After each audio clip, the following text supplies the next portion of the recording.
Bonsoir à toutes et à tous. Et on est très très heureux évidemment de vous retrouver pour ce webinaire, ce deuxième webinaire. Euh, Après ce premier lancement sur l'unicité et le premier webinaire Être soi, se connaître. D'ailleurs, vous pouvez tout de suite marquer dans le sondage si vous étiez présent, hein, ça va nous donner des indications. Eh bien, nous passons aujourd'hui à un autre thème qui est être et agir dans le monde. Tout un programme pour ce soir. On est parti pour plus ou moins 1 heure et demie ensemble et on va veiller à transmettre certaines petites pépites, notre vision, nos partages sur finalement c'est quoi incarner l'exemple, comment est-ce qu'on peut agir dans le monde, parce que oui, évidemment, pour agir d'une certaine manière, eh bien, ça part de soi. Ça part de soi avant tout. Euh, et d'ailleurs, pour illustrer ça, ben, j'ai envie de vous partager ici, j'arrive dans certaines conditions, hein, juste avant ben, une journée très mouvementée pour moi, avec une sortie d'accident là, et ben oui, effectivement, comment est-ce qu'on peut switcher là, ça c'était le monde un peu VUCA, volatile, incertain, complexe, ambigu, et arriver dans les bonnes conditions ici face à vous. J'ai envie de vous le partager, dire ok, on arrive au webinaire et on est là, présent.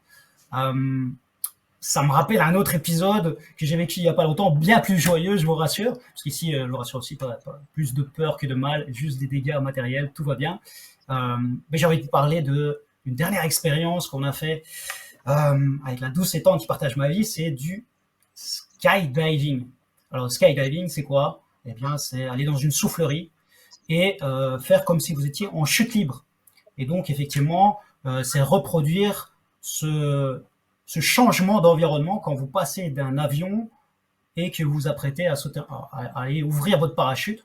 Eh bien, évidemment, la métaphore, c'est ça, c'est d'avoir, au lieu de chuter, là, on est soufflé par le vent. Et tout le but est de mettre correctement son corps pour avoir une bonne portance. Et donc, c'est bien à l'horizontale. Et donc, il y a cette transition, un petit peu quand on change d'environnement, de passer de la verticale à l'horizontale et de se mettre en banane. Hein. Et évidemment, il y a des turbulences, ça va dans tous les sens. Et cette transition, ben, elle se fait évidemment avec des raisonnements, des choses qui se passent en soi aussi, où il y a ce fameux élan de se dire, ok, j'y vais, pourquoi j'y vais en fait, qu'est-ce qui fait que j'ai envie de faire ça, et puis aussi comment ça va se passer. Il y a dans cette phase de transition, il y a un peu cette subtile, je vais dire, appréhension. Est-ce que ça va bien porter? Est-ce que la soufflerie, ça va aller? D'ailleurs, vous pouvez le faire ici, hein, forcément, c'est accompagné, c'est en sécurité. Il y a un briefing avant, une préparation, un moniteur. Les enfants le font aussi. Donc, c'est plus fun qu'autre chose. Mais c'est vrai que je me suis dit, ok, comment je le vis là? Ah, oui, il y a cette petite appréhension, un peu comme quand, à la grande époque, on sort ben, de l'avion et on se dit, tiens, là, c'est un saut complet, c'est un peu un saut de la foi. La croyance de dire, ok, je saute et j'ai confiance que le parachute va s'ouvrir. Et évidemment, l'envie naturelle de l'être humain, c'est plutôt de dire, bah, tu sais quoi, je vais d'abord ouvrir le parachute, avoir des garanties, et ensuite je sors de la carlingue. Évidemment que c'est pas possible, donc à un moment, bah, il faut trouver les ressources en soi, confiance dans son matériel, dans soi, pour, ok, oser franchir le pas. Et c'est bien tout le sujet de ce webinaire, puisque, bah, voilà, on va aller aborder certaines choses, être avant d'agir, et agir comment.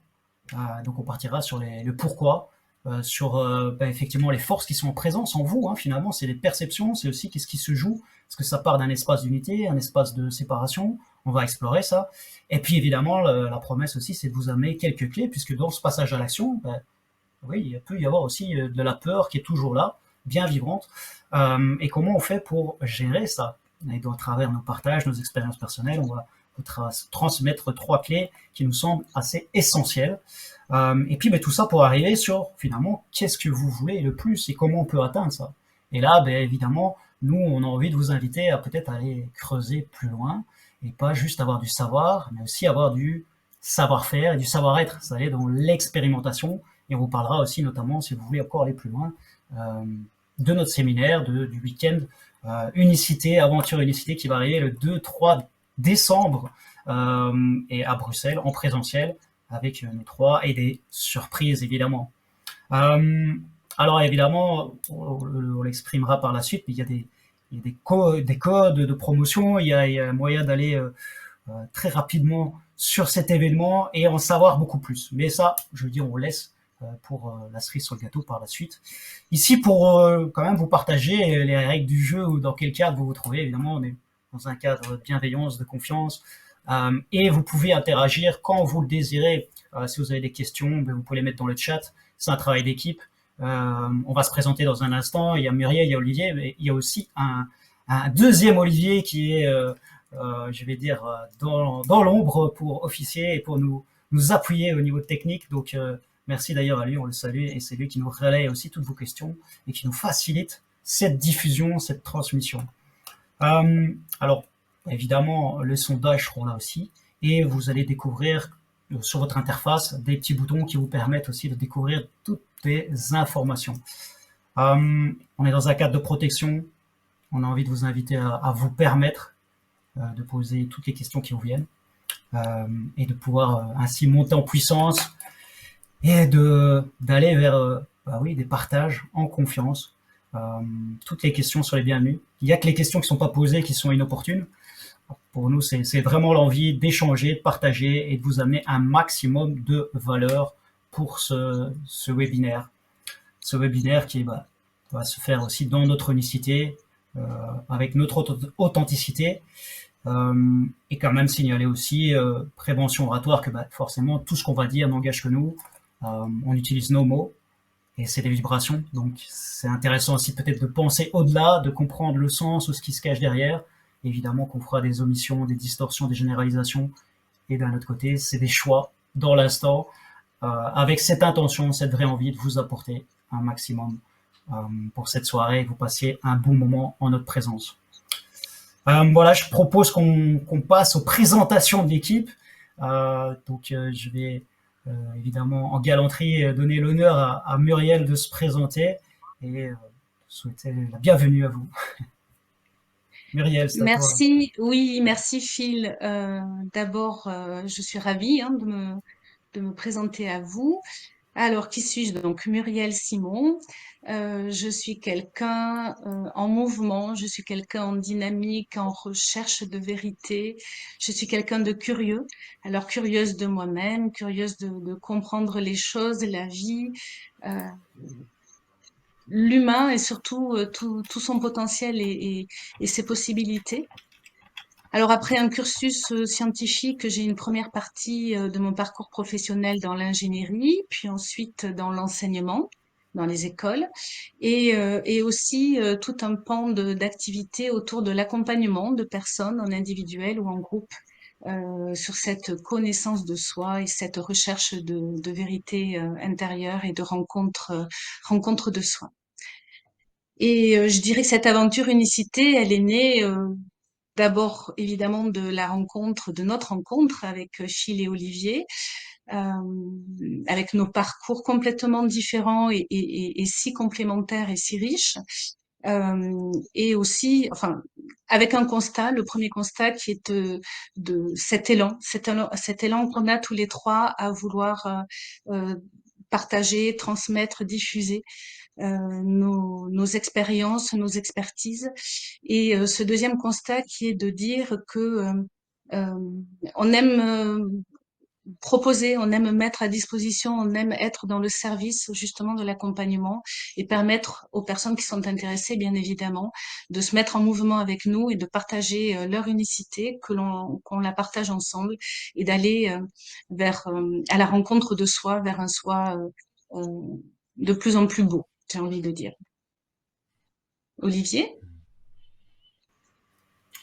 Eh bien, merci Muriel, touché aussi par ce que tu disais. Donc Olivier Crozetta, alors c'est toujours difficile de se présenter parce que c'est tellement réducteur en fait. Qu'est-ce qu'on dit dans une présentation?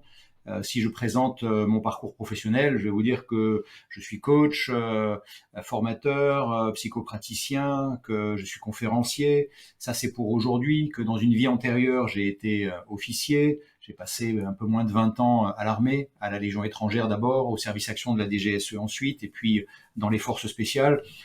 Voilà, ça définit finalement seulement mon parcours professionnel.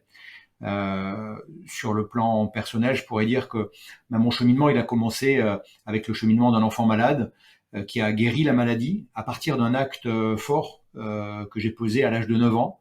Et cette guérison, elle a ouvert pas mal d'horizons pour moi. Elle m'a amené d'abord j'avais une soif de revanche, à prendre sur la vie. Je voulais tout explorer et tout découvrir. Et à partir de là, j'ai laissé s'exprimer mon côté yang de plus en plus. Et c'est aussi ça qui m'a conduit sur ce parcours militaire. Et puis voilà, il y a 15 ans, j'ai quitté l'armée, j'ai commencé à avoir des fonctions en entreprise, puis je me suis formé à l'accompagnement, coaching, psychothérapie, etc. Et là, j'ai réintroduit du yin dans ma manière d'être et de faire. Voilà, donc ça c'est et avec cette envie de réconcilier à la fois justement réconcilier les polarités masculin-féminin en soi, le yin et le yang, me réconcilier aussi avec l'extérieur. Je n'étais plus en guerre avec l'extérieur, je pouvais entrer en relation pacifiée avec l'autre. Voilà, et faire ce lien donc yin-yang et intérieur-extérieur. Voilà, et puis pour terminer, peut-être vous dire que je me sens, moi je suis un passionné d'apprendre, passionné de découverte. Depuis tout petit, je voulais comprendre pourquoi les étoiles tombent pas du ciel, mais pourquoi les feuilles tombent des arbres, et pourquoi. Et mon fils d'ailleurs a fait pareil avec moi quand il était. Et voilà, donc passionné de découverte, découverte du monde extérieur, et puis aussi découverte de notre monde intérieur. Et c'est comme ça que j'ai découvert ce cheminement vers l'unicité, que j'ai croisé le chemin de Muriel et de Phil, et qu'aujourd'hui j'ai envie de vous partager, voilà, avec eux, notre expérience, notre regard sur ce qu'est l'unicité, et comment, en tout cas dans ce webinaire-ci, comment être et agir dans le monde, voilà, en pleine, le plus en conscience possible. Voilà. Olivier, pour cette présentation. Merci Muriel. J'enchaîne avec ma présentation. Je peux lui dire que c'est effectivement toujours un challenge, et j'aime bien commencer par le grand pourquoi qui m'anime. C'est finalement de continuer à me découvrir toujours un peu plus, tout en contribuant un peu plus. C'est pas ça ou ça, c'est ça et ça. Et donc oui, le plaisir est de connaître plus sur l'humain, de faire des liens aussi entre les mondes, les personnes et les approches, et de pouvoir voilà, modestement contribuer à partager les éclairages, les quêtes de sens ou les questionnements que je peux avoir en ce moment, dans cet instant, tout en sachant que ça peut encore changer et que ça évolue tout le temps, évidemment, c'est un chemin. Et ben oui, dire aussi que forcément j'ai eu plusieurs écoles de vie, très curieux de la vie en général, et j'ai commencé après, je veux dire, les rêves d'enfant, d'adolescent, de vouloir rejoindre le monde de l'armée comme pilote. Je me suis dit aussi, ok, c'est pas possible, comment on peut faire pour voler? Alors j'ai envie d'aller vers le monde paracommando, et puis je veux dire, les aléas au fait que j'ai commencé à l'école militaire comme officier, après l'école d'infanterie, et puis je suis parti dans les unités opérationnelles, l'unité d'élite, et qui m'a emmené aussi vers l'Afghanistan en 2011, des déploiements opérationnels, des entraînements, une période bien intense, bien chargée, et où j'ai appris énormément sur l'humain, dans des fonctions de commandement, de leadership, mais aussi dans l'environnement extérieur, évidemment, des endroits différents où on découvre d'autres us et coutumes. Après un temps, j'ai opportun de revenir transmettre toute cette expérience, notamment à l'école militaire, la formation des jeunes officiers. Et puis, de fil en aiguille, je suis monté dans les états-majors. J'ai pu vraiment orienter, établir des changements dans le monde du leadership, toujours à l'école royale militaire de Belgique.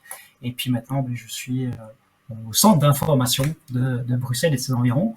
Et en même temps, je suis actif pour le changement de culture au sein de mon organisation, comme personne de confiance, comme coach interne, et aussi dans les institutions. Et évidemment, c'est là que j'ai découvert des nouvelles découvertes sur moi-même et sur les humains, évidemment. Donc du développement personnel, mais aussi parfois plus orienté dépouillement personnel, de découvrir ce fameux alignement, c'est tête, cœur, corps.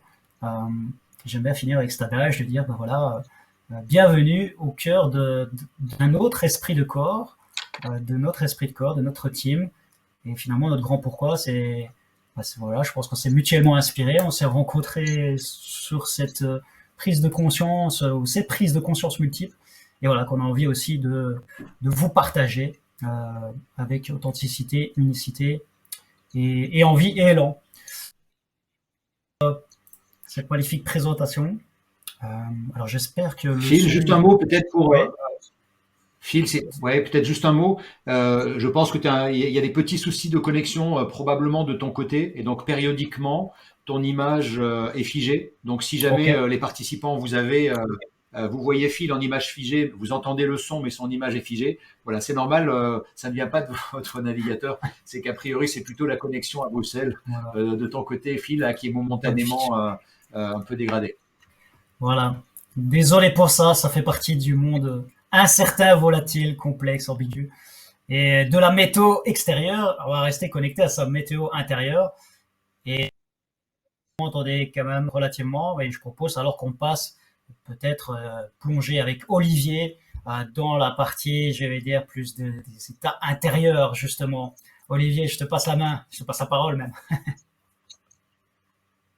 Oui, alors ce qu'on voulait vous proposer dans cette toute première partie, euh, l'idée, c'est que être et agir dans le monde, ça nécessite d'abord de commencer par un état des lieux intérieur. Aller regarder en fait qu'est-ce qui se passe à l'intérieur de soi. Pourquoi? Ben, tout simplement parce que, mais vous le savez bien, c'est ce qui se passe à l'intérieur de nous qui se manifeste à l'extérieur. Quand je suis dans la joie ou quand je suis dans la colère, quand je suis dans l'enthousiasme ou quand je suis dans la peur, je ne m'exprime pas de la même manière à l'extérieur. Je n'interagis pas de la même manière avec les événements extérieurs. Et donc, être et agir dans le monde, ça nécessite d'abord de commencer par ce premier pas vers soi, tourner le regard qu'on souvent on projette à l'extérieur, commencer par le tourner vers soi et regarder en soi, voilà, qu'est-ce qui se passe à l'intérieur de soi. Et je vais vous donner comme exemple, j'avais envie de vous raconter une histoire que je raconte rarement. En 1992, je suis jeune officier, je suis lieutenant à la Légion étrangère, et je viens d'arriver en Guyane. J'étais lieutenant avant dans une unité de la Légion étrangère en métropole, et puis j'ai choisi de rejoindre le régiment, le 3e régiment étranger d'infanterie, qui est en Guyane, en pleine Amazonie. C'est le régiment le plus décoré de la Légion étrangère. C'est un régiment prestigieux, c'est un régiment extraordinaire pour un jeune lieutenant parce que on part en mission avec nos sections, 40 hommes, et on part pour une trentaine de jours tout seul au fin fond de la jungle où on n'a même pas de liaison phonie avec la base arrière. Donc c'est vraiment, on a l'impression, enfin moi en tout cas j'avais l'impression d'être un mélange d'Indiana Jones, d'explorateur du 19e siècle. Voilà. Et donc j'arrive dans ce régiment. Je suis la formation classique pour apprendre à commander une unité en jungle, survivre en jungle, blablabla. Bon.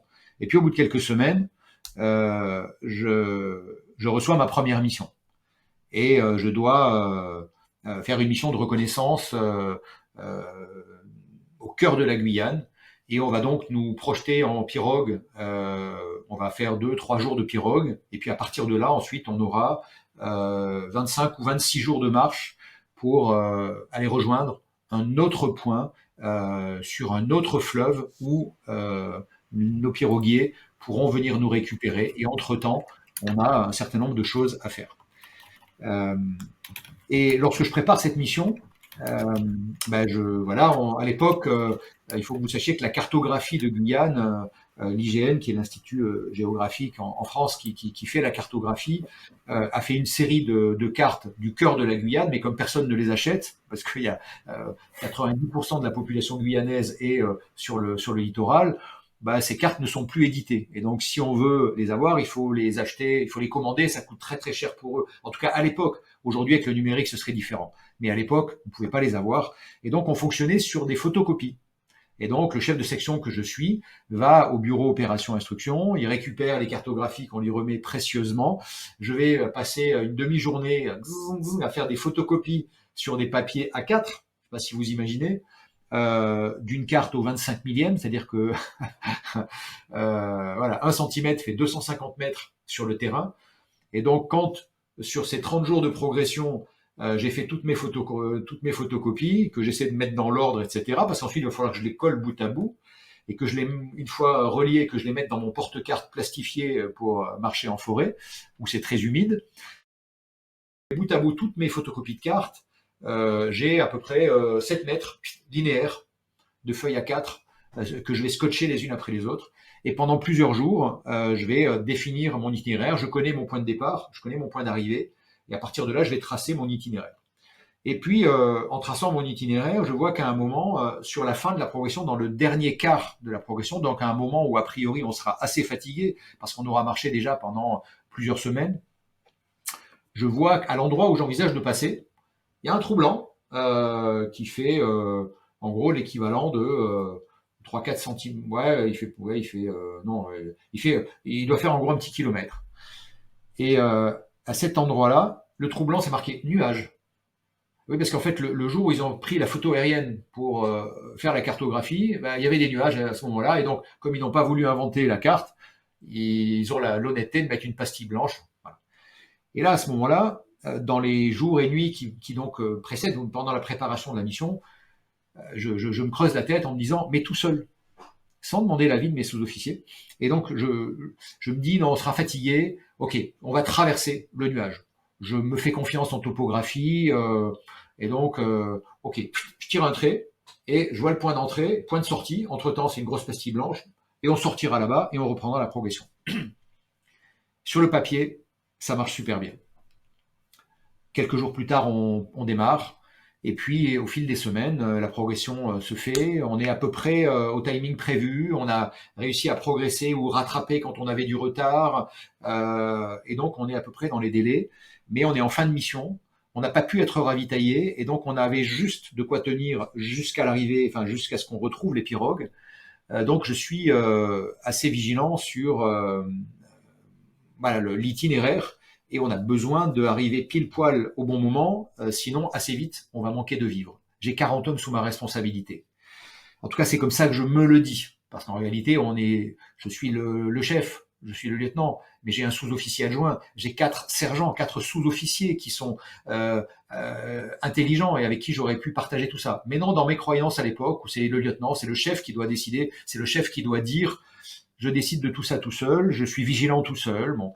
Et arrive le jour où on arrive au point d'entrée de ma pastille blanche, de mon nuage. Et je me dis quand même, je ne sais pas si c'est une bonne idée, mais voyant que le terrain est extrêmement accidenté, je me dis, ouais, on va perdre du temps. Allez, on y va. Et là, on démarre. Et j'espère être sorti le lendemain midi de cette zone blanche. Et puis le lendemain midi, je ne sais toujours pas où on est. Le premier soir, je suis ennuyé parce que j'ai toujours pas réussi à me recaler. Et se passe une deuxième journée derrière et ben, je ne sais toujours pas où on est. Et là, je sens commencer à monter l'angoisse en moi.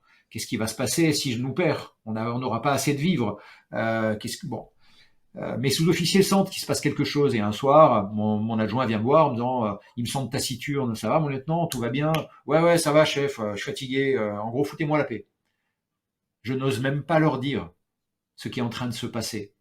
J'ai leur vie entre les mains, on est perdu, mais je leur dis pas. Je leur dis pas parce que j'ai peur. J'ai peur de leur jugement. J'ai peur de ce qu'ils pourraient penser de moi. J'ai peur qu'ils ne m'aiment plus. J'ai peur qu'on me dise plus ah, tu es le chef qu'on respecte et qu'on suit, blablabla. J'ai peur de mon propre jugement. Qui je suis si moi, je ne suis pas capable d'emmener mes hommes remplir la mission. Et donc, progressivement, je m'enferme de plus en plus dans cette... voilà. Et bon, je vais faire court, mais au final, il m'aura fallu quasiment 4 jours pour retrouver le chemin. Et plus ça va, plus je m'enferme, plus je me raconte des histoires, y compris même à un moment où je me dis, si je nous perds, je ne pourrais pas vivre. Je ne pourrais pas accepter leur regard et leur dire je nous ai perdus, on va tous mourir en gros. On est au fin fond de nulle part, en plein cœur de l'Amazonie. Et donc je me dis non, j'ai une arme sur moi. Si jamais ça devait se produire, c'est moi qui déciderai et qui mettrai fin à mes jours. Vous voyez comment, dans la folie, dans la solitude du manager, tout seul, perdu, enfin voilà, comment je me suis en fait moi-même enfermé dans ces pensées et dans cette situation. Et donc au final, bon, la nuit où je me suis dit ça, le lendemain, l'univers nous a servi la réponse. Et à un moment, j'ai dit à mon légionnaire qui comptait les pas avec moi, et je lui dis, si tout se passe bien, je pense qu'on est là. Normalement, dans 850 mètres, on devrait arriver sur un carrefour de piste, de crique. Pardon. Et à 880 mètres, on arrive au carrefour de crique, et on se recale. Et de là, d'ailleurs, est née une légende comme quoi j'étais un dieu de la topographie. Et mon légionnaire qui sentait qu'il se passait des trucs a raconté à tout le monde derrière, ah, le lieutenant, ben, il m'a dit, vous vous rendez compte, ça fait 26 jours qu'on marche, et il m'a dit là, tac, on est tombé là et tout. Malheureux, il savait pas quelle tempête il y avait sous mon crâne.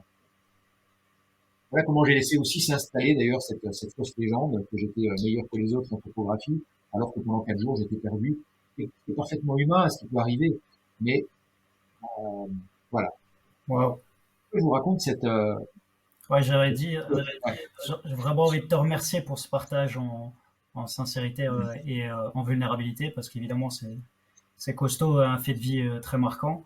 Et voilà, t'emmener effectivement aussi, parce que cet exemple est très parlant, où on voit cette différence entre le monde extérieur, ce qui peut se passer, ce fameux monde Vika, là, et puis ton monde intérieur. Tu as vécu 2 histoires, en fait.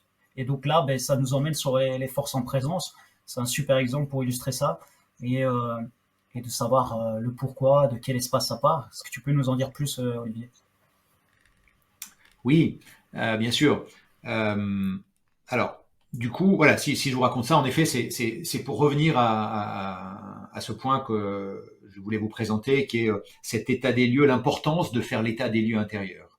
Qu'est-ce qui s'est, parce que vous voyez bien qu'il s'est passé des choses en moi qui ont conditionné mon comportement à l'extérieur, et donc être et agir en ce monde, si on veut être et agir en conscience, comme un adulte, en pleine responsabilité, bah, ça mérite d'aller faire cet examen à l'intérieur. Et l'examen, pour moi, il commence d'abord par euh, quel est le pourquoi. Vous voyez, quand on veut se lancer dans l'action, ben, se poser la question de l'intention. Quel est vraiment mon pourquoi? À partir d'où il part? Et est-ce qu'il est suffisamment solide? Vous avez probablement tous fait l'expérience de ce que j'appelle les résolutions de 1er janvier. Après les fêtes de Noël, oh là, oh, j'ai pris un petit peu de gras, machin. Bah, cette année, je me remets au sport. Ou cette année, j'arrête le chocolat. Cette année, j'arrête l'alcool. Cette année, j'arrête la cigarette. Cette année. Et vous avez probablement fait aussi l'expérience d'un certain nombre de fois où, ben en fait, vous l'aviez dit, mais vous ne l'avez pas fait. Ça m'est arrivé aussi. Et vous avez aussi probablement fait l'expérience où parfois, vous avez senti en vous quelque chose de tellement solide, un why, comme dirait Simon Sinek, qui parle toujours du pourquoi. Quel est le pourquoi? Vous avez senti un pourquoi en béton armé en vous. Et là, vous vous êtes dit, non, ça c'est mon chemin et je n'en démordrai pas. Ouais, peux vous donner un exemple très court. Pendant quelques années, ma fille qui a souffert de toutes les missions que j'ai faites quand j'étais militaire, ma fille s'est éloignée de moi pendant quelques années parce qu'elle avait trop souffert, c'était trop difficile pour elle et qu'elle se disait que son papa ne l'aimait pas et que plutôt que de vivre ça, elle a préféré s'éloigner. Et elle m'a fait le cadeau magnifique. Pendant toutes ces années, j'ai prié, j'ai gardé le lien, je lui ai envoyé des lettres, etc. Elle m'a fait le cadeau merveilleux de revenir. Eh bien, je peux vous dire que le papa que j'étais quand elle était petite, surtout qu'en plus, elle a grandi quand j'étais au service action de la DGSE. J'avais appris à ne jamais rien montrer de moi. Si je souffrais, je ne le disais pas, je ne le montrais pas. Je ne savais pas exprimer mon amour, je savais pas, j'étais un handicapé des émotions. Eh bien, aujourd'hui, j'ai appris beaucoup, y compris grâce à elle. Je peux vous dire que quand je me dis, à partir de maintenant, je serai avec elle un papa exemplaire, c'est appuyé sur un pourquoi tellement solide que rien ni personne ne pourrait jamais me détourner de ce chemin-là. Vous voyez la différence entre les deux pourquoi? Ce pourquoi du 1er janvier et le pourquoi où là vous sentez que là c'est appuyé sur du solide. Rien ne pourra vous éloigner, vous écarter de ce chemin. Ça pour nous, c'est la première étape. Allez regarder le pourquoi de l'action. Ok, je veux faire quelque chose, j'ai envie de me lancer dans l'entrepreneuriat, j'ai envie de faire tel projet, j'ai envie, mais voilà, d'où ça part et quelle est la solidité de ce pourquoi. Est-ce que sa raison d'être est en béton armé? Est-ce que ça résonne par rapport à mes valeurs? Est-ce que ça résonne par rapport à mes aspirations profondes? Est-ce que mon cœur relié à mon âme vibre tout entier pour ce pourquoi ou pas? Quand c'est pas le cas, ben, ça mérite d'aller regarder comment je peux renforcer ce pourquoi, parce que sinon le risque c'est que ça devienne ce que j'appelle une résolution de 1er janvier. Ça c'est la première étape, identifier le pourquoi. Et puis Phil, tu parlais d'aller regarder, éclairer les forces en présence. Ben oui, ensuite, deuxième étape, ça mérite d'aller regarder à l'intérieur d'abord, puis après seulement à l'extérieur, les forces en présence. C'est ce que font les militaires quand on reçoit un ordre d'opération. Eh bien, on va aller regarder quelle est la situation amie, quels sont les volumes, nature, force, fragilité des forces amies. Et on va regarder quel est l'adversaire, ce qu'on appelle les forces ennemies. Quelles sont leurs positions, nature, volume, attitude. C'est comme ça qu'on les définit. En tout cas, on va explorer ces quatre dimensions-là pour savoir précisément combien ils sont, qui ils sont, comment ils se comportent, etc. Où ils sont, etc. Et ben c'est la même chose à faire à l'intérieur, d'aller regarder en soi les forces amies et les forces adverses. En tout cas, celles qui vont faciliter et celles qui inversement pourraient freiner. Et ben du coup, quand Phil, tu disais tout à l'heure, oui, ça mérite d'aller regarder à partir de quel espace ça part. Oui, parce que parfois, dans certains projets, il y a des projets qui partent à partir d'un espace de manque, d'un espace de peur. Ok, je veux plus ça, et donc je me lance dans autre chose, mais parce que je suis en fuite. C'est pas la même chose que si je viens m'appuyer sur toutes mes forces et que je décide d'aller vers quelque chose parce que c'est à cela que j'aspire. Et donc, vous voyez, on fait cet état des lieux. Et donc, on va regarder mes petits personnages, par exemple. Tiens, est-ce que j'ai mon saboteur là qui pourrait être présent, celui qui vient toujours me raconter des histoires et qui m'amène à croire que je suis pas capable de faire les choses? Est-ce que là, il est présent? Est-ce qu'il s'exprime ou pas par rapport à ce projet? Mes différentes peurs. La peur du jugement, comme je l'ai eu en Guyane. Que vont penser mes hommes, comme j'étais... Que vont penser les hommes? Que penseront les autres de moi? La peur d'échouer, la peur de voilà, on peut avoir la peur de mourir, la peur d'être abandonné, la peur d'être rejeté, blablabla. Enfin voilà, toutes ces peurs. Je parlais aussi du personnage, je dis il y a le saboteur, il y a le juge intérieur, voilà, celui qui dit ça c'est bien, ça c'est pas bien, non là ce que tu fais là c'est pas bien. Il y a la victime en moi, voilà. Mais quand on est dans la victime, ben très rapidement, à un moment on va basculer dans la posture du bourreau, parce que comme on n'a plus envie de souffrir, on fait mal à l'autre. Et en fait, voilà, quelles sont toutes ces forces qui sont là? Est-ce qu'elles s'expriment en ce moment? Est-ce qu'elles sont présentes par rapport à ce projet?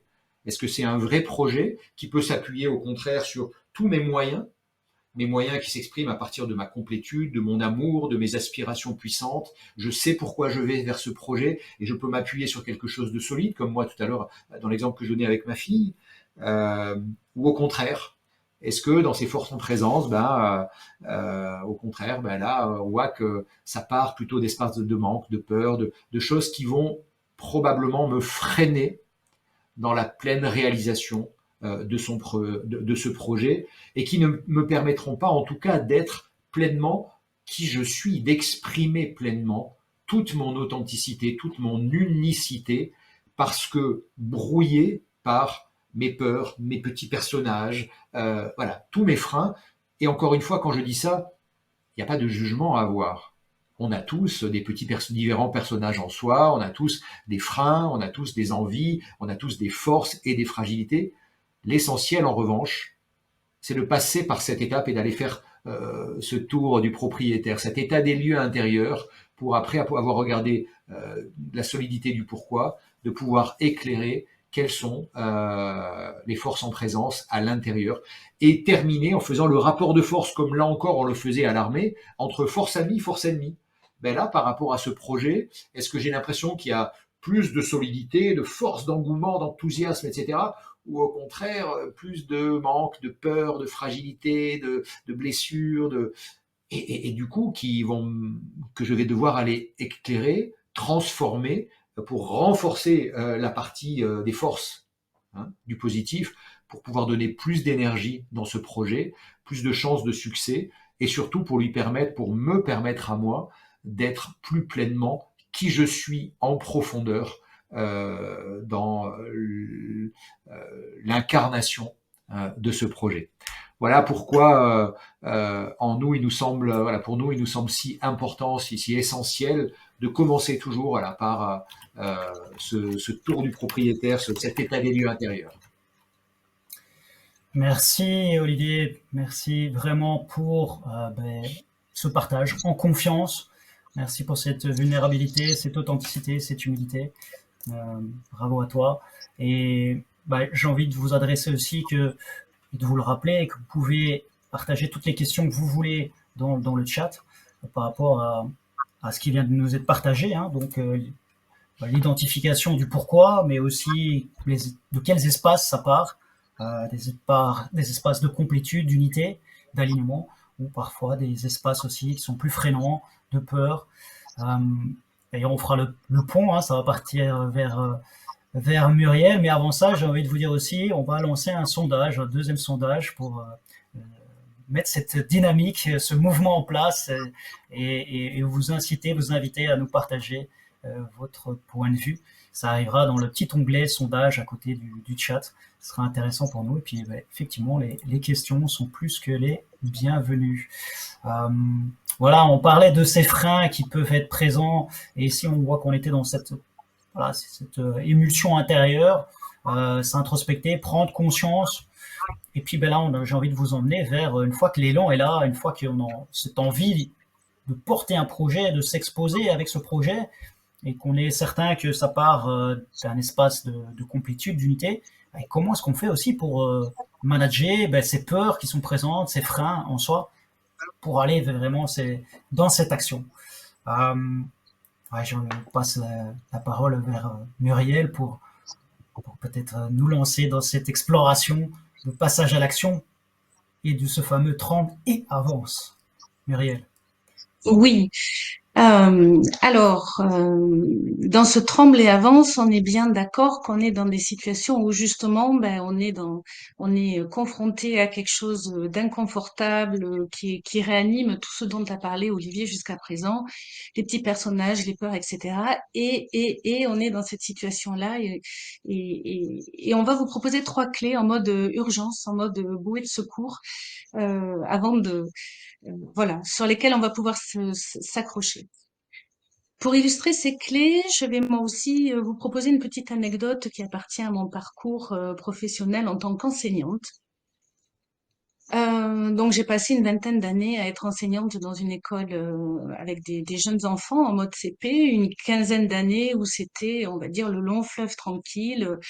Euh, euh, voilà, ou avec un bon relationnel avec les enfants, avec une bonne réputation, avec un bon relationnel avec les parents. Donc, ma foi, tout allait bien. Et puis, à un moment donné, il y a eu un petit euh, changement de position au niveau du groupe scolaire. Et puis, je me retrouve propulsée avec des classes de grands, des classes de cours moyens. Ok, jusque-là, ça va à peu près, je m'adapte. Et puis, 2 jours avant la rentrée, on nous prévient qu'on va accueillir un élève qui vient d'un autre groupe scolaire parce que cet élève a des comportements, on va dire, particuliers qui ont mis à l'épreuve toute l'équipe enseignante de l'ancien groupe et que pour faire souffler, se reposer un petit peu l'équipe enseignante de l'ancien groupe, on nous propose de prendre le relais et j'accueille cet élève dans ma classe. Donc, euh, j'étais pas encore en crise, hein. J'ai vu s'animer tous les petits personnages dont on a parlé. Donc, celui qui dit, oh, écoute, ça va être un peu difficile, Muriel, mais bon, tu passes bien, tu as une bonne relation, une bonne réputation, tu vas y arriver. Allez, on y va. C'était pas le saboteur, c'était son pendant de l'autre côté, celui voilà, qui regonfle un petit peu, euh, le moral et puis l'ego et puis l'orgueil et puis tout ça. Donc le premier jour a été, c'est relativement bien passé parce qu'on est tous dans une phase un peu d'intimidation ce jour des rentrées. Puis dès le lendemain, voilà, l'élève a exactement joué le rôle qu'il devait jouer puisqu'on l'accueillait pour être un élève difficile et pour être un élève qui avait le pouvoir et la capacité de malmener tout son environnement jusqu'à présent. Et là, ben moi j'ai ouvert ma trousse à outils et j'ai sorti vraiment toutes les astuces, tout le savoir-faire, toute l'expertise que j'avais pu engranger sur ces 15 années d'enseignement, en les essayant petit à petit, et puis me rendre compte que au final ça ne marchait pas. Je me suis ouverte, on a travaillé en collaboration avec mes collègues, et puis ça ne marchait toujours pas. Il y avait toujours de plus en plus de tensions. Cette tension était palpable au niveau des élèves de ma classe, mais au niveau des élèves de tout le groupe scolaire. Cette tension était palpable au niveau des parents d'élèves qui commençaient à s'inquiéter par rapport à la notion de sécurité, par rapport à la notion de programme qui n'avançait pas. Elle était palpable avec tous les autres parents qui commençaient, voilà, par ricochet, à s'interroger sur le positionnement de l'équipe, ce qui était mis en place, etc. Bon, je raccourcis moi aussi mon histoire, mais au bout de 2 mois, un midi, je me suis effondrée. Effondrée parce que tous les efforts que j'avais mis en place jusqu'à présent, il y avait rien qui ne semblait aboutir. Alors effondrée pas physiquement, mais effondrée intérieurement. L'image, c'était vraiment, vous savez, ces pendrillons, ces rideaux de théâtre qui séparent les coulisses, là, qui cachent les coulisses, comme si c'était dégrafé du haut et poum, tout s'affaisse, il n'y a plus rien. Je me suis sentie complètement démunie, complètement désarmée. Et le terme de démunie, c'était vraiment ça, c'est-à-dire j'avais utilisé toutes mes munitions, j'avais utilisé toutes mes cartouches, j'avais euh, sollicité toutes les ressources en moi et il n'y avait plus rien. Je me retrouvais devant un espèce de vide sidéral en ne sachant plus quoi faire. Et à ce moment-là d'effondrement, il a été fondateur pour le reste du parcours avec cet enfant pendant cette année scolaire. C'est-à-dire que c'est comme si j'avais mis un pied à terre, c'est comme si j'avais reconnu exactement toutes les forces en présence, tout ce qui avait été mis en place et tout ce qui restait et tous les résultats qui n'étaient pas là. C'est comme s'il y avait eu voilà, une acceptation du fait que ben, je sois pas à la hauteur, je ne réussisse pas, que, que ce mental qui avait pris les rênes pendant 2 mois pour essayer de trouver une solution, pour me prouver que c'était possible, en passant par l'enseignante bienveillante et complaisante, l'enseignante autoritaire, voilà, tout ce qui avait vraiment été imaginé, et il y avait eu pléthore de scénarios et de propositions. Donc, c'était de se dire, OK, je ne sais pas. Là, aujourd'hui, maintenant, je ne sais plus. Et à partir de cette prise de conscience, à partir de ce je ne sais pas, qui est la première des clés qu'on voulait vous livrer, à ce moment-là, il y a eu comme un espace complètement différent qui s'est ouvert, qui s'est manifesté par l'impression de me mettre en relation avec, je parlais des pendrillons de théâtre, les coulisses, c'est-à-dire non pas l'espace de représentation que j'avais exploré pendant 2 mois, mais l'espace de vide, le cœur de là où les solutions allaient se trouver. Ce je ne sais pas, c'était un peu comme une formule magique, un peu comme tout d'un coup le calme dans une énorme tempête. Euh, et, et voilà, et ça permettait surtout de déconnecter un petit peu, de revenir, je vais dire, au cœur, dans le corps plutôt, et de se déconnecter par rapport au mental qui a vraiment tout donné, qui avait joué le rôle où on l'attendait, ou qui avait pris les rênes et qui avait fait tout ce qu'il avait pu. Mais c'était juste, voilà, revenir et se dire, là, maintenant, la situation, elle est réelle et elle est comme ça. Donc ça, c'est la première des formules magiques, c'est la première des bouées à laquelle on peut se raccrocher quand on vit une situation voilà, où il y a tellement de choses à gérer, où il y a tellement d'émotions aussi à l'intérieur, où il y a tellement de force en présence, où il y a tellement de mouvements, que le je ne sais pas, il permet de faire une pause. Il permet de se dire, OK, j'appuie sur pause, comme si on prend une respiration, comme si on ouvre, voilà, comme si cet effondrement dont je parlais, c'était un relâchement de toutes les tensions accumulées.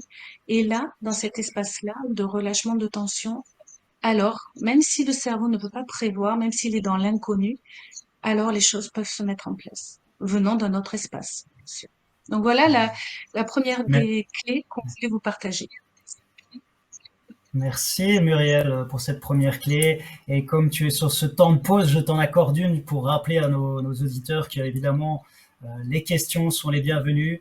On les remercie aussi pour les partages, les témoignages qui sont en train de fuser, qui nous rappellent effectivement que c'est des partages aussi émotionnés et qui ont en lien avec l'émotion, forcément émotion de peur, peut-être aussi d'autres émotions qui ont pu être provoquées, parfois voilà, qui sont sur la tristesse ou parfois peut-être aussi une certaine révolte, incompréhension, surprise. Donc voilà, ça te permet d'avoir un petit temps de pause et te remercier pour cette sincère partage. Et comme je te remercie, je te repasse la parole pour la deuxième clé alors.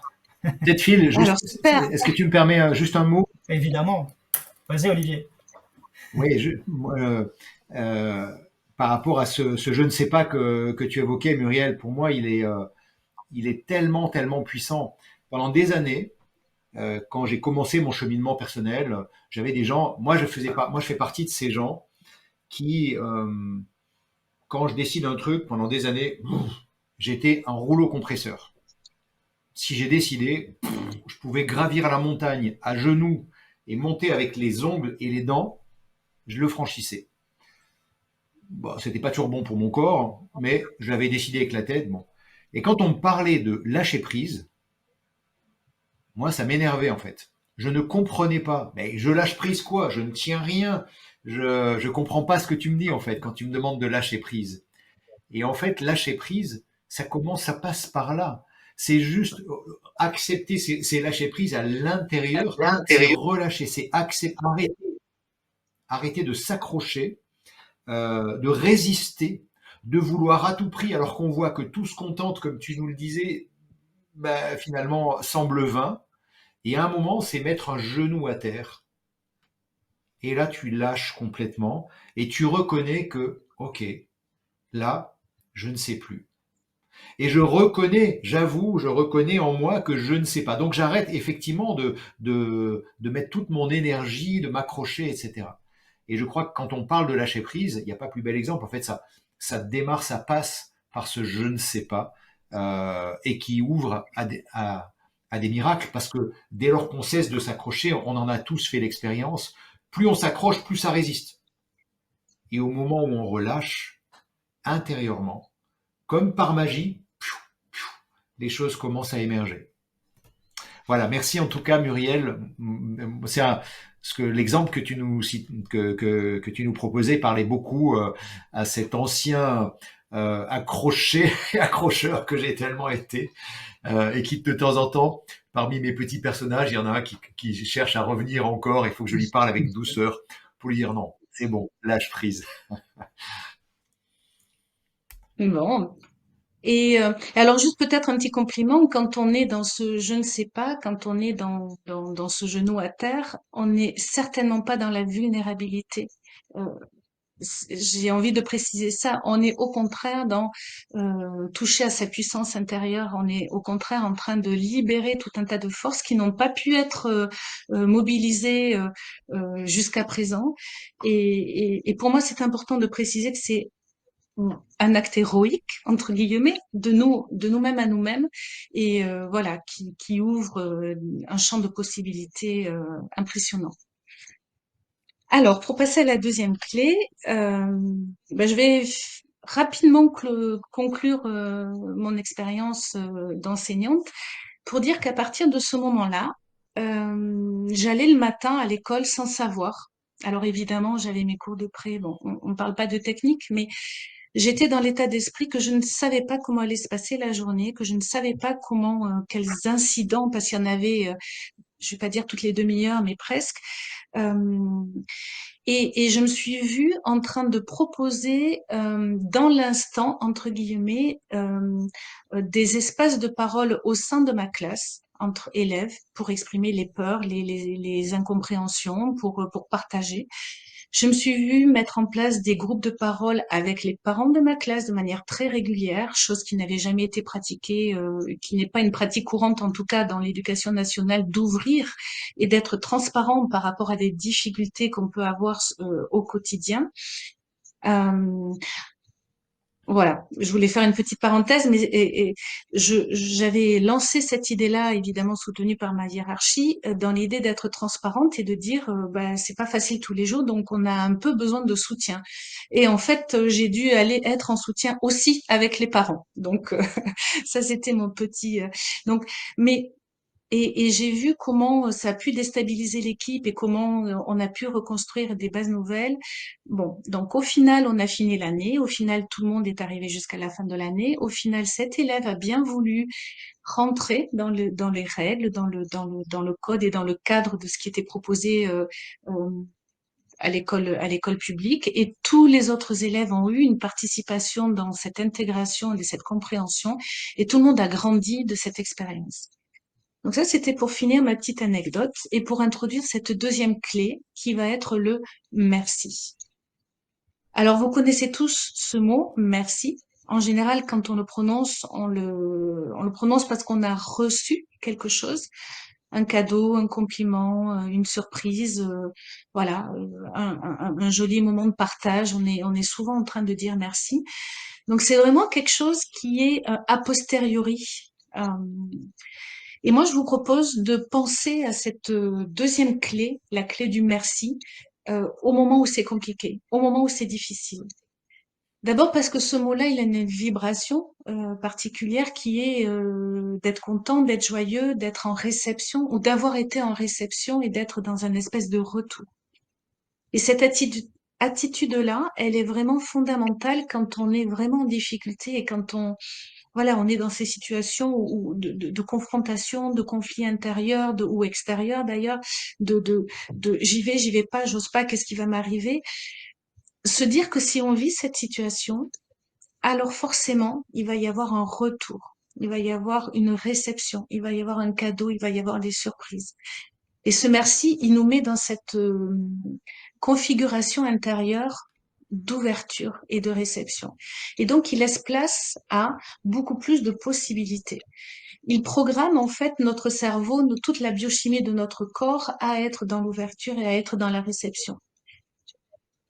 Alors, c'est difficile, effectivement, quand on est en difficulté, de se dire, ah, merci, eh ben, merci, pourquoi non? J'ai juste envie d'être en colère, j'ai juste envie d'avoir peur, j'ai juste envie d'en vouloir et de reprocher et de juger et de critiquer et de condamner finalement, l'extérieur, l'autre, la situation, etc. Mais essayez, vraiment, je vous invite à essayer, quand vous voyez tout ça, de dire, OK, je sors mon joker, je sors ma bouée, je sors ma deuxième clé, le merci. Répétez-le plusieurs fois. Et même si vous ne savez pas pourquoi vous remerciez, vous allez comprendre bien plus tard le sens que prenait cette situation-là. Je suis persuadée que vous avez tous et toutes vécu des situations difficiles et que sans en comprendre le sens sur le moment et que quelques heures, quelques semaines, quelques mois, quelques années plus tard, bah, le scénario qui était derrière cette situation-là est devenu visible et vous avez vu les progrès que vous avez faits, vous avez vu les découvertes que vous avez faites, vous avez vu les rencontres personnelles intérieures et extérieures que vous avez faites, vous avez vu les changements de direction que ça vous a permis de prendre. Et donc le merci, il peut être a priori. Et voilà. Donc il est à la fois pour le mental, à la fois pour le corps, il est dans cette acceptation aussi, mais dans se mettre dans cette position de recevoir et de recevoir du bon. Voilà pour la deuxième clé. Voilà pour deux formules magiques, le je ne sais pas et le merci, qui sont vraiment très très puissantes et que je vous invite euh, à expérimenter dès ce soir. Euh, voilà, pour vous y faire, parce que le plus dur finalement, quand on est en position d'extrême difficulté, on va l'appeler comme ça, c'est de penser à sortir ses bouées de secours et d'ouvrir sa trousse d'urgence et de dire, OK, donc si vous vous entraînez, et on sait que l'entraînement favorise la prise et la mise en place d'habitudes. Si vous vous entraînez à dire merci dans les tout petits riens de la vie de tous les jours, si vous vous entraînez à dire, OK, là, je ne sais pas pourquoi, je ne sais pas ce qui se passe, je ne sais pas, mais je fais une pause, vous verrez que ça sera énormément serviable pour vous dans des situations qui vous stimuleront et vous challengeront davantage. Voilà pour ces deux premières clés. Et Olivier, Phil, je vais te laisser la parole. Je te voyais en train de vouloir Ouais, intervenir. ouais, tu me connais bien, tu me connais bien. Ben, merci pour ce partage. Et évidemment, c'est le cas de le dire, hein. Merci. Et si je reformule, c'est effectivement d'aller sur le fameux je ne sais pas, je sais que je ne sais pas, faire une pause. Et après, ben, pourquoi pas aller dans cette merci, dans cette gratitude, dans cette acceptation, comme je lis dans les commentaires. Effectivement aussi, je vois des mots qui viennent comme difficile et je ne sais pas dans les commentaires. Ben, j'ai envie de vous inviter à explorer, à oser, hein, avec ce fameux et si je savais, ça serait comment. Vous posez donc les questions. Avant de partir sur cette troisième clé, de vous rappeler aussi que soyons tous des bons sceptiques euh, et également des bons scientifiques. Donc doutez et pas trop longtemps, mais remettez aussi en question ce qu'on vous partage et faites-vous votre propre appréciation et puis expérimentez, soyez des scientifiques, on en parlait d'entraînement, de pratique, de se mettre en action, c'est ça aussi, oser son unicité, trouver sa place et aller expérimenter des choses qui sont nouvelles pour soi, et se dire tiens, ok, j'ose me poser des nouvelles questions, j'ose aller de l'avant. Une troisième clé qu'on a envie de vous partager ici, avec une illustration qui me tient à cœur, c'est effectivement dans ce chaos, dans ce monde incertain, volatile, complexe, ambigu, qui bouge tout le temps, où la seule constante est le changement, et où bah oui, ce sentiment-là peut-être de peur fait que vous vous sentez freiné dans cet élan, dans cette envie de passer à l'action, dans ce projet que vous avez envie de mener, voilà, dans cet élan. Euh, et tout simplement, oui, c'est de vous rappeler que peut-être l'unicité, le U de unicité, c'est peut-être aussi l'unité. Euh, et j'ai envie d'explorer ça avec un exemple très parlant, le fameux U-turn, j'en ai parlé dans une autre vidéo, mais que j'ai envie d'expliciter ici un peu plus et faire la différence entre la réaction peut-être et la création. Vous savez qu'entre ces deux mots-là, finalement, c'est les mêmes lettres, mais pas dans le même ordre. Et cette notion d'ordre, de cohérence dans le chaos peut faire la différence. Peut faire la différence entre est-ce que je me laisse envahir par mes peurs, est-ce que je me laisse figer, est-ce que je suis paralysé par ça, ou bien est-ce que peut-être je vais aller chercher cette intuition en moi, cet élan, me reconnecter avec toutes les parts de moi, synchroniser le tête, cœur, corps, peut-être profiter d'une certaine intuition, et ensuite pouvoir me connecter à ça pour passer à l'action et trembler avec cette peur intérieure et néanmoins avancer. Vous savez, on parle souvent en neurosciences de tout ce qui se synchronise, s'harmonise. Et dans cet exemple de synchronisation, d'harmonisation, j'ai envie de vous partager un exemple de 2011 où je suis en Afghanistan, à Kaboul, chef d'escorte, hein, j'ai 5 véhicules sous ma responsabilité, à chaque fois avec un équipage de 8 personnes, et je suis véhicule du centre. Alors je ne saurais plus vous dire quel était le but de cette escorte, c'était escorter un VIP dans notre véhicule, ou c'était transporter du matériel ou des documents importants d'une base à l'autre, hein, de l'OTAN. Et dans cette fameuse escorte, à certains moments, des indices m'apparaissent et apparaissent à d'autres chefs de véhicule de mon escorte, hein, mon véhicule de tête là, qui a une mission bien spécifique. Il y a de l'espace entre les véhicules, et le véhicule de tête est vraiment le véhicule éclaireur qui est un peu mes yeux en direct pour savoir, tiens, qu'est-ce qui se passe à l'avant sur notre itinéraire. Et évidemment, on parlait de préparation. Une opération comme ça se prépare des heures à l'avance, on planifie l'itinéraire, on voit toutes les possibilités de ce qui pourrait mal se passer pour être préparé à se dire, tiens, comment est-ce qu'on va s'adapter à ça? Parce qu'effectivement, la loi de Murphy, ça arrive souvent, et on a un adage chez les militaires de dire que la première chose qui va tomber quand on passe à l'action, c'est le plan. Et que donc, on doit être capable de s'adapter, d'être agile, et de partir dans une autre direction. Et pour ça, on prépare beaucoup, et effectivement, là, on est sur l'itinéraire, et il y a des indices qui nous montrent que c'est pas comme d'habitude, c'est un endroit où on a souvent l'habitude de passer. Puis je me rends compte aussi que on explore un endroit où, tiens, ouais, intuition, c'est peut-être pas bon. Et le changement d'itinéraire s'impose à moi. comme une évidence, mais je saurais pas dire d'où ça vient, quoi. C'est quelque chose de plus l'ordre de l'intuition. Et évidemment, là, on a une certaine vitesse, hein, puisque la vitesse donne aussi une certaine sécurité, et c'est toujours un dilemme entre protection, rapidité, précipitation. Donc, voilà, à un moment, beaucoup de choses se mêlent en moi, une peur aussi de ne pas prendre des bonnes décisions, de dire qu'est-ce qu'on fait, on change d'itinéraire, on change de cap, on change d'orientation, de direction. Est-ce que c'est pas normal d'avoir cette peur? C'est un ressenti. D'un autre côté, ce monde-là autour de moi, c'est logique. On est quand même à ce moment-là sur un des endroits de la Terre les plus dangereux. Des choses pas normales se passent là-bas. Donc, est-ce que je me fais pas tout un film? Donc, encore une fois, tout ça se passe. Hein. Donc, le fameux je ne sais pas, humilité, la petite pause qui va bien, et puis, ok, se reconnecter et harmoniser. Et à un moment, je vais effectivement, dans cette optique de changement de cap, je prends ma décision. Et là, ça se passe en moi. Et effectivement, j'ose changer de posture. Je me dis, non, là, je me respecte. Ça semble aligné, tout ça. Ça passe d'un élan de complétude. C'est plus fort que tout. Et je donne une communication. Et je vais donner évidemment un ordre d'avertissement à toute la colonne, hein, dans les radios, puisqu'on est en communication, les véhicules les uns avec les autres. Je vais dire, ok, attention, préparez-vous pour un U-turn. Ce fameux U-turn qui va en fait prévoir le changement de direction, de faire demi-tour avec tous les véhicules. Et pourquoi on annonce ça? Il y a un ordre d'avertissement et puis un ordre d'exécution, c'est pour que tous les véhicules fassent le mouvement de 180 degrés au bon moment, de façon synchronisée. Il faut savoir qu'il y a plusieurs dizaines de mètres entre chaque véhicule. Et c'est ce qui permet de repartir automatiquement dans l'autre sens, mais avec les bons espacements, avec toutes les mesures de sécurité, et toutes relatives, évidemment. Évidemment, c'est à 180 degrés,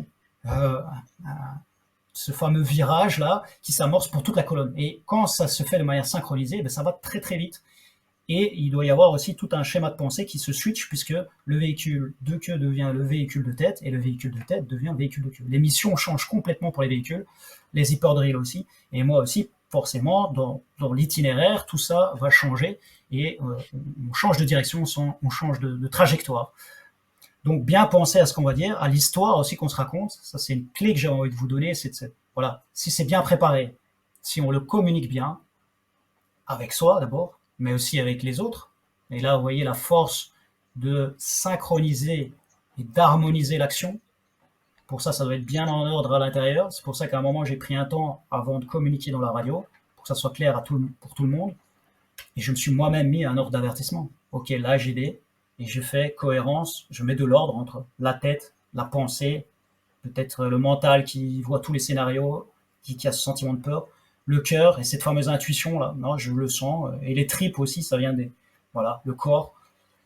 J'aligne tout ça, j'ai pris ma décision, après il faut la communiquer, et voilà, je tremble et j'avance, et je laisse le temps, le système de pause pour que tous les autres membres de l'équipe puissent effectivement avoir le temps de se rendre compte c'est quoi le prochain passage à l'action. Et c'est la même chose que j'ai envie de vous inviter à faire pour vous-même, prendre du temps pour intégrer ça dans toutes les cellules de votre corps. Hein. C'est pas parce que le mental a pris sa décision, ou peu importe de l'endroit d'où ça vient, vous savez bien que c'est plus complexe que ça, l'être humain. Mais à un moment, se laisser aussi le temps, et puis prendre cette décision, se donner l'ordre, et donc aussi se parler à soi-même d'une certaine manière. Et changer les propos, changer son histoire, l'histoire que vous vous racontez, ça change aussi la trajectoire. Et pouvoir avoir ce regard à 180 degrés vers soi, ça fait la différence. Conscientiser ce qui se passe à l'intérieur. Et pour autant, là, la colonne, elle continue à avancer, et fameusement. Hein. Et donc, j'étais déjà aussi à un certain moment à anticiper, mais qu'est-ce qui va se passer si maintenant on va dans l'autre sens, je dois annoncer ça à la radio, à l'état-major, il y a plein de choses à penser, à faire. Et puis, donc, instant présent, ok, on se reconnecte avec soi-même, tête, cœur, corps, cohérence et mise en action. Cohérence dans le chaos, unité dans cet environnement mouvant. Et finalement, passer de cette réaction-là, au début, à quelque chose dans la création. Hein. Pas les mêmes lettres, ou les mêmes lettres plutôt, mais pas dans le même ordre. Et finalement, dans un monde VICA, volatile, incertain, complexe, ambigu, eh bien, il est opportun de pouvoir se connecter à une vision, une certaine cohésion, unité, de l'agilité, et aussi de la clarté. Ouais. Clarté dans la direction dont vous voulez aller, clarté dans votre communication intérieure et extérieure, de l'agilité pour changer, savoir, oser changer de direction, oser des nouvelles choses, aller dans des compartiments de terrain que vous n'avez peut-être pas encore vécu. Et ça, c'est dans la vie du quotidien, hein, de tous les jours. Et de vous dire que voilà, comment est-ce qu'on peut faire la transition aussi quand on est dans un moment et puis qu'on va vers l'autre moment. Là, j'ai envie de vous donner l'envie aussi de peut-être oser autre chose, d'aller peut-être sortir un peu de votre zone de confort ou aller dans un peu plus d'inconfort et d'un autre côté, avec un vrai élan peut-être pour oser aller vers ce que vous désirez le plus. Et c'est peut-être pourquoi pas d'aller vers une explication aussi sur le futur séminaire de 2 jours, puisque si vous avez envie d'aller plus loin, c'est l'occasion de vivre une expérience à travers toutes les cellules de votre corps, tête, cœur, corps. Et pour ce faire, je vais passer la parole à Olivier qui va un peu plus nous détailler ce qui va se passer pendant ce fameux week-end, ce premier week-end de décembre à Bruxelles en présentiel. Qu'est-ce qui va se passer, Olivier? Comment ça va être? Dis-nous en plus. Bien. D'abord, ça va être un beau moment. On a fait une première version un peu plus courte en début d'année à Bruxelles. Les retours, nous on a adoré. Les retours des participants ont été élogieux et du coup ça nous a donné envie d'aller plus loin. Cette fois-ci sur un séminaire sur 2 journées qui aura lieu les 2 et 3 décembre donc à Bruxelles. Alors je crois que, si je dis pas de bêtises, Olivier, qui est caché en technique, on devrait voir apparaître un bouton, je crois, on va voir apparaître. Ça. Il y a un bouton offre, hein, donc chat, audit, sondage, notification et offre qui permettent effectivement de cliquer directement. Voilà, vous avez, si vous avez donc en haut à droite de votre écran, vous avez chat, auditeur, sondage, notification et à droite, comme tu viens de le dire, Phil, l'offre. Et si vous cliquez donc sur cet onglet, vous continuez de nous voir, mais en même temps, vous voyez apparaître, comme je le vois en même temps là sur la droite, vous voyez apparaître le lien vers le séminaire Aventure Unicité.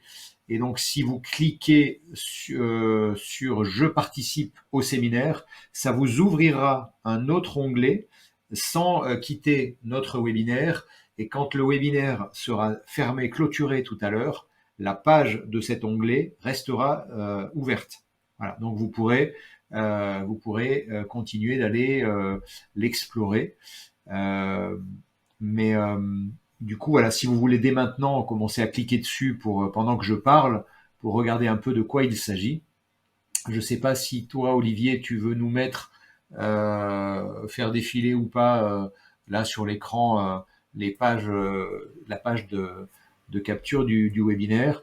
Mais voilà, en quelques mots, donc ce séminaire Aventure Unicité, je regarde en même temps, donc moi je suis un peu la page aussi de capture. Il est donc sur 2 jours, hein, les 2 et 3 décembre 2023 à Bruxelles. C'est un séminaire de connaissance de soi. Voilà, on voit, merci Olivier, tu nous fais apparaître la page. Voilà, donc c'est un séminaire de connaissance de soi pour aller à la rencontre de votre unicité, pour oser révéler votre unicité. Une fois que vous l'aurez découverte, oser la révéler au monde pour pouvoir libérer votre potentiel intérieur. Vous voyez qu'on dit quelques mots sur cette page. En haut, on parle un petit peu du monde dans lequel on vit aujourd'hui. Voilà, Phil, tu as beaucoup parlé du monde VUCA, volatile, incertain, complexe, ambigu. Ben voilà, on sait qu'on est dans un monde en crise aujourd'hui, dans un monde qui est en quête de sens. Je crois que tu es en train de surligner, Olivier, voilà, cette partie sur la page. Et ben, dans ce monde en crise et en quête de sens, regardez ce qui se passe tout autour de nous.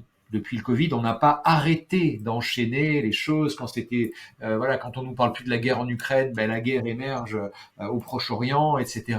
Bon, face à ces crises extérieures, on a plusieurs possibilités à l'intérieur de nous et d'action à l'extérieur. On peut choisir la fuite, voilà. On peut choisir, donc on évite, on fait semblant, on veut pas savoir, on évite l'obstacle. On peut choisir le repli sur soi. On on peut choisir la confrontation avec le monde extérieur, ou on peut choisir aussi, un peu dans une forme d'assertivité, on peut choisir de demeurer dans notre verticalité. Ok, le monde bouge autour de moi, je ne fais pas semblant, je ne fais pas comme l'autruche, je ne mets pas la tête dans le trou, je ne fais pas semblant de croire que tout va très bien, mais dans ce monde en crise, dans ces événements turbulents autour de moi, je peux rester dans ma verticalité. Et même si le vent me fait bouger, je demeure quand même dans cette verticalité. Et c'est cela qu'on va. Et ça, c'est toute la puissance de l'unicité. Vous verrez, ça n'est pas c'est pas un séminaire de développement personnel au sens où on l'entend parfois. Bon, vous avez probablement fait vous-même des stages de développement personnel, on en a fait aussi. Mais voilà, le piège de rien que l'appellation de développement personnel, le piège, c'est que le mental s'en empare. Ah, je vais me développer, alors, et le mental adore ça, et l'ego en particulier. Et non, là, on va pas aller chercher à développer quoi que ce soit. C'est plutôt un séminaire de dépouillement personnel. On va aller se enlever des couches, on va aller chercher à se désencombrer. On va aller chercher à apprendre à déjouer les pièges du mental pour pouvoir se mettre en action à partir de sa nature profonde et de ses aspirations profondes. Voilà. On va aller aussi, tout à l'heure, Phil, tu nous as proposé, tu as dit, mais voilà, gardez votre libre arbitre et gardez votre sens critique d'analyse. Soyez scientifique, mettez à l'épreuve et passez à l'épreuve de votre propre expérience ce qu'on est en train de vous proposer. On ne vous dit pas que c'est la vérité, c'est notre vérité. Et du coup, ce qu'on va aussi, là où on va vous accompagner dans ce séminaire, c'est à devenir votre propre guide extérieur. J'ai plus besoin de me remettre à des guides. Je cherche des gens à qui je vais demander les solutions. Dis-moi qui je suis, dis-moi comment faire, dis-moi. Mais personne mieux que toi ne peut le savoir. Et c'est aussi ça qu'on va aller regarder, c'est comment avancer sur ce chemin de devenir votre propre guide intérieur. Et du coup, ce séminaire, on l'a conçu un peu comme un voyage. C'est pour ça qu'on l'a appelé Aventure Unicité, puisqu'il est sur 2 journées, les 2 et 3 décembre. 2 journées, c'est 4 demi-journées. Et donc, on a 4 étapes dans ce voyage. On va commencer par les regarder au départ. On va poser les définitions. On va regarder de quoi on parle en fait. Toujours partir du pourquoi et du quoi. Qu'est-ce que c'est l'unicité, de quoi on parle? Et donc, on va aller explorer cette notion de l'unicité. Ensuite, en deuxième étape de notre voyage, on ira partir à la recherche de votre unicité. Vous partirez individuellement à la recherche de votre unicité. Troisième étape, on verra comment offrir au monde votre unicité, parce que le monde a besoin de vous, comme il a besoin de chacun d'entre nous. Et je le disais tout à l'heure, il n'a pas besoin de gens qui sont dans la fuite, ou de gens qui sont dans le repli sur soi, ou de gens qui sont dans l'agitation et dans la critique, dans le reproche, c'est pas comme si, il faut pas que ça, les autres, eux sont les méchants, eux sont les victimes, eux sont les... Non, non, non. On a besoin de gens qui soient dans cet alignement, dans cette verticalité, qui puissent avoir cette hauteur de vue et qui puissent aussi regarder, décrypter ce qui est caché derrière les voiles. Et du coup, comment pouvoir aller offrir et partager votre unicité une fois que vous l'aurez rencontré, patouillé. On ira vous accompagner sur ce chemin-là. Et puis, dernière étape, avant de retourner chez vous, parce que c'est un séminaire où des choses bougent, eh bien, on ira se projeter sur qu'est-ce qui se passera. En fait, il ira se projeter dans votre quotidien. Qu'est-ce qui se passera derrière au retour? Et comment je fais? Parce que finalement, quand on est entre nous, là, on va être dans un lieu inspirant, un bel endroit, il y a un jardin intérieur, c'est un bel endroit. Et donc, c'est facile d'être dans son unicité, de vivre dans la paix, dans la sécurité, de se sentir en sérénité quand on est là. Mais quand on rentre derrière dans les embouteillages, dans le métro, qu'on voit BFM TV ou les autres chaînes de télé en boucle nous montrer des images de telle ou telle crise, de telle ou telle part du monde où les gens se déchirent, comment je fais pour rester dans mon unicité? Et ça se prépare. Et on ira aussi préparer votre retour pour que derrière vous puissiez continuer d'être dans cette unicité, dans cette verticalité. Pour continuer à exprimer votre plein potentiel au retour du séminaire. Mais alors du coup, par où on va passer? ben voilà, je vois que défilent voilà quelques-uns des mots que vous allez pouvoir retrouver sur cette page de capture. Et alors en 2 mots, ben, qu'est-ce que vous y vibrez? Qu'est-ce que vous y vibrez? On Un beau espère que vous allez. lapsus révélateur, ça, la vibration. Oui, parce que c'est bien notre intention en fait. C'est d'aller vibrer fort en vous pour aller exprimer cette vibration au monde. Et c'est ce qu'on fera avec vous, nous aussi. Et alors, qu'est-ce qu'on va vivre tous ensemble? Eh bien, il y aura, bien sûr, il y aura des apports pédagogiques. On va vous proposer des clés. Et là, ce soir, ce webinaire, il est juste là pour donner, c'est une mise en bouche, mais on va aller, voilà, explorer des clés qu'on va vous proposer. Vous aurez des séquences d'introspection personnelle, des temps de mise en réflexion où vous pourrez aller intégrer, questionner en vous comment ça résonne, comment ça trouve écho, ces apports pédagogiques qu'on vous a proposés. Il y aura des séquences de travail en sous-groupe aussi, où entre vous, vous allez devenir accompagné et accompagnant. Vous apprendrez à accompagner les autres et vous serez challengé avec bienveillance par vos équipiers, vos équipières dans les sous-groupes.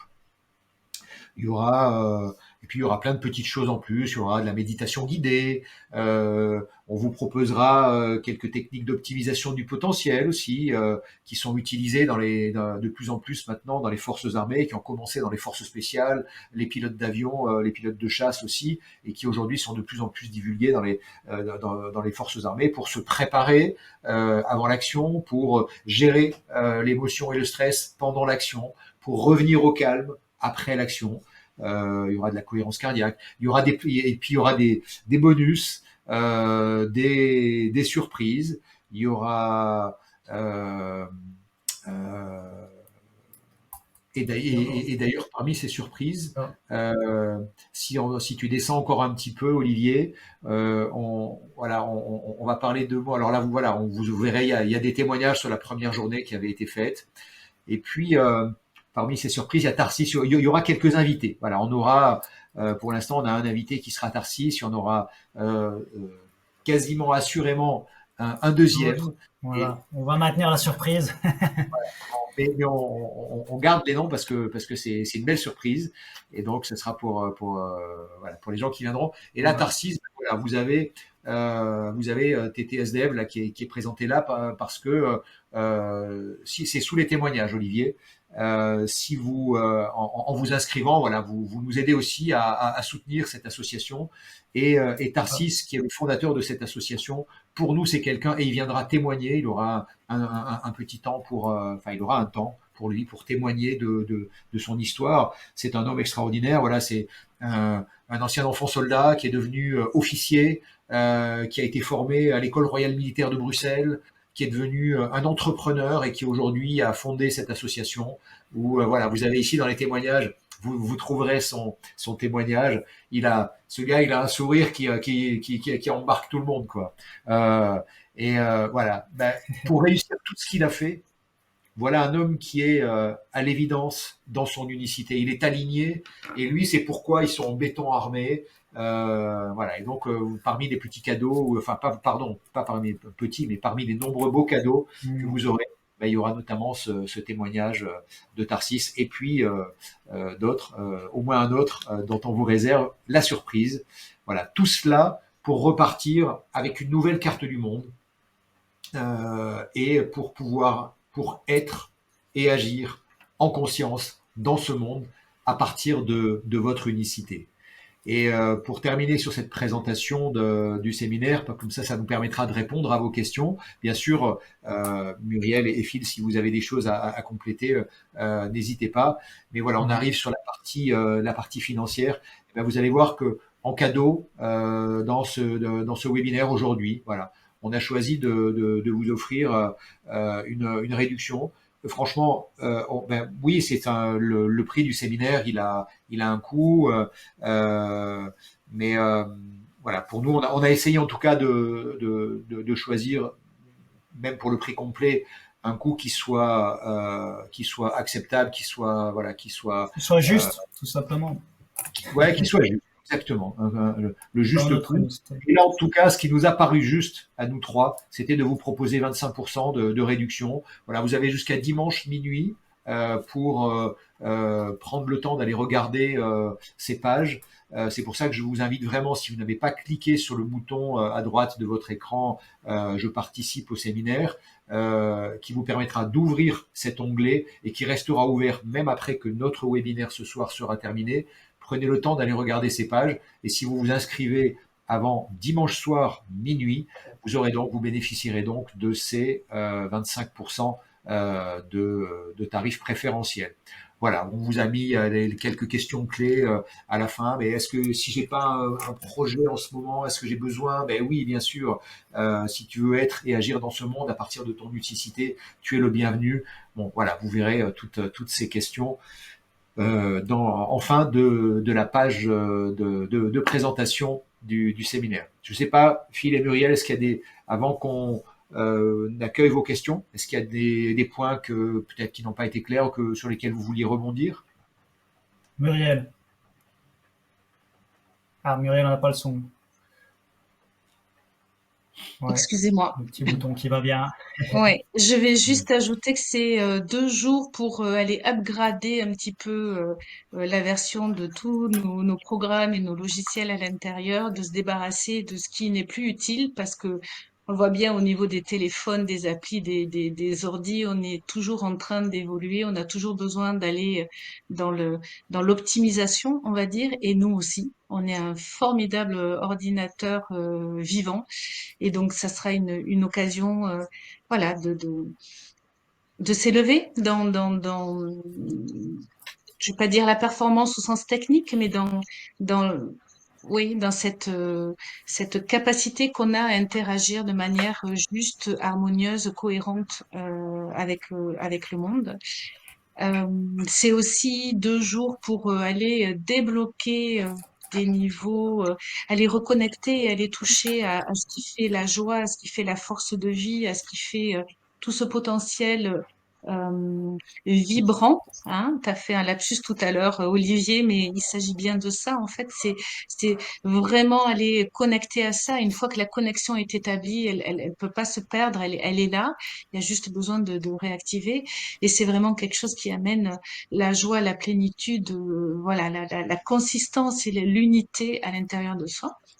Et petite cerise sur le gâteau, c'est l'occasion peut-être aussi dans ces périodes de fête de profiter de l'ambiance lumineuse bruxelloise de Noël avec tout cet élan de partage, de joie, de légèreté et de plaisir. Voilà. Magnifique. Ben voilà, vous avez effectivement bien compris que c'est une équipe à votre service qui est là pour vous amener un maximum pendant ce week-end. Finalement, on débroussaillera clairement le terrain et pas qu'un peu, grandement sur l'unicité, mais votre propre unicité aussi, et à travers des partages d'autres personnes aussi, le travail en équipe. On est profondément convaincu que nous sommes tous reliés. On est reliés dans notre équipe, mais on est aussi reliés à soi, aux différentes parties de soi, là, les stratégies tête, cœur, corps. Explorer évidemment ces zones d'ombre. On ne peut pas aller plus loin dans la lumière que si on ne va pas un peu creuser dans tout ça. Et donc, oui, mettre de la lumière, ouvrir certaines pièces et aller explorer ça tout en se souvenant que c'est un pas après l'autre.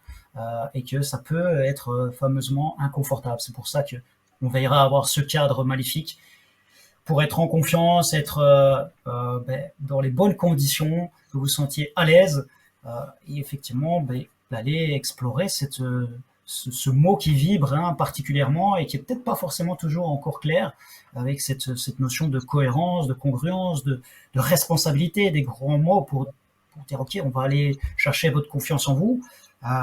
Et peut-être aussi travailler sur la place que vous voulez occuper dans le monde, votre contribution en termes d'identité, et aussi aller sur le projet éventuellement que vous aurez devenu. Donc vous voyez que ça va être des vraies mises en action, avec des échanges, des partages. Moi j'ai envie de dire, le but est d'aller aussi vous autonomiser. C'est évidemment, comme l'a très bien précisé Olivier, de se rappeler que c'est bien de lâcher la main du guide parce que vous êtes le guide. Et pour le coup, c'est de s'autonomiser à revenir un peu plus à ce guide intérieur. Parce qu'effectivement, dans cette notion de développement personnel, là, tout ce qu'on peut développer peut être aussi également diminué. Alors que si on dépouille, on retire tout, pour revenir à l'essentiel, alors là, peut-être qu'on va profiter de cette pleine puissance, de cette relation, se relier, qui permet de s'harmoniser, de se synchroniser dans les différentes parts de soi pour un passage à l'action en puissance. Et donc, effectivement, il y a des surprises. Elles sont affichées et j'ai envie de vous en partager une de cœur qui vient sur le moment, sur l'élan aussi. C'est d'offrir à toute personne aussi qui s'inscrit une heure de coaching, d'accompagnement, forcément en lien avec l'unicité, complètement gratuit, qui me fait grandement plaisir et qui permet aussi forcément à ce moment-là d'exprimer vos besoins, vos demandes et qui pourront préparer effectivement aussi ce beau séminaire de 2 jours. Donc voilà, sentez-vous libre, évidemment, c'est bienvenu. Je ne sais pas s'il y a des questions qui émergent. Là, j'applique déjà une des clés, je ne sais pas. Et merci, gratitude de vos questions. S'il n'y en a pas, c'est qu'on a été magnifiquement clair. Je regarde, je vois là, pour l'instant, tout semble OK. Muriel, Olivier, d'autres partages. Je vois qu'en plus, on est tout bon dans le timing, donc c'est parfait, c'est magnifique. Muriel. On n'a pas le son, je présume que c'est le petit bouton qui nous manque. En tout cas, moi, avant de passer la parole à Muriel, je vous offre une grande gratitude, un grand merci pour votre attention, votre temps, pour l'énergie en fait que vous avez pris, pour l'énergie que vous nous attribuez, mais qu'en fait vous attribuez aussi. Et je laisse les mots de la fin vers Muriel et Olivier. Muriel.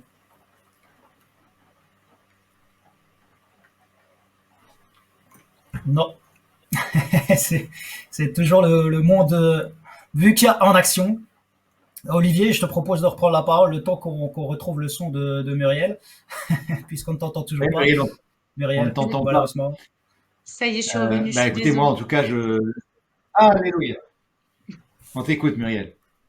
Oui, je disais, je ne vais pas sortir une bouée de secours avec mon merci à moi. C'est au contraire ce merci parce que j'ai reçu beaucoup, parce que ça a été un moment vraiment très très agréable pour moi, même ne vous voyant pas derrière l'écran, de me permettre de partager mon unicité et de présenter ce beau programme et d'incarner ces élans que j'ai et que nous avons tous les trois à être au service, à proposer, voilà, à diffuser et à accompagner, à être en mouvement avec vous. Donc un grand merci à vous tous pour votre curiosité. J'ai vu que la majorité d'entre vous avaient répondu à l'appel par rapport à la curiosité. Je trouve pour ma part que c'est un formidable moteur dans la vie. Et donc voilà. Merci à vous tous et au plaisir de vous retrouver rapidement. Hâte de ces futures rencontres.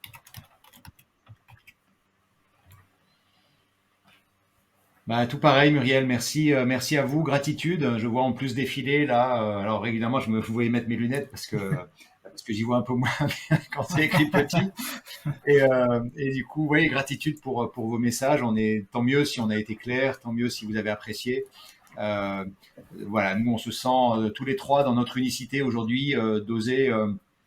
Je sais pas, je vais pas parler pour Phil et Muriel. Pour moi, c'était une sortie de zone de confort il y a quelque temps de me dire, voilà, après avoir fait mon trou dans le monde militaire, j'ai commencé à faire ma place dans le monde professionnel en tant que coach en entreprise, dans les organisations. Et puis maintenant, j'ose aller sur ce terrain-là. Et tout simplement parce qu'à l'intérieur, c'est pas séparé entre pro, perso, la partie personne, etc. Bon. Et donc, voilà, je crois qu'en fait, on est tous les trois dans notre unicité.